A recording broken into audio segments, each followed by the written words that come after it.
Airlift lets you down.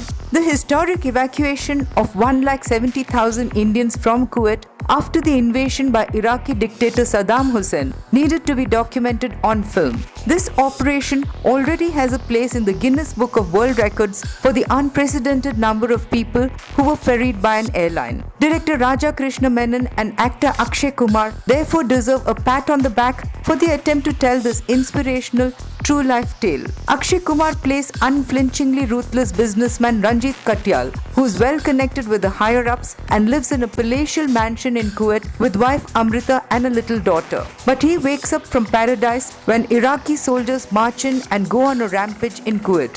Thousands are rendered homeless overnight, their lives in danger. Ranjit is hit hard when his favorite Malayali driver is shot by the soldiers, and thus begins his transformation. Even when his friend Major Zaid, who is in charge of Kuwait, offers Ranjit an opportunity to flee with his family, his newly awakened conscience forces him to stay back and help his workers. The numbers who seek shelter from Ranjit swell, but the government of India drags its feet over taking a decision, and a ship scheduled to take home women and children can't dock in Kuwait. Krishna Menon makes an impact with the initial sequences of the brutal invasion, but Airlift soon peters out into more of an insipid documentary than an inspired sample of filmmaking. Amrita starts off as a woman who can't think beyond the safety of her family and is disgusted with her husband's magnanimity, but she begins to understand and stand by him. Ranjit ultimately manages to lead everyone to safety as Air India finally begins the mass evacuation.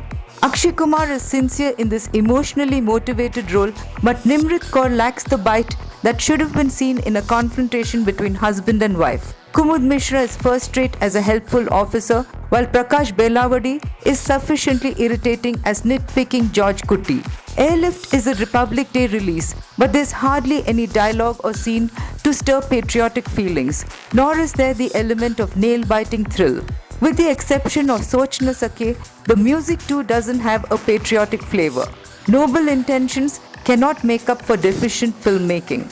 For a film that lets down the audience as much as the Indian government did, Airlift gets a 2.5-star rating.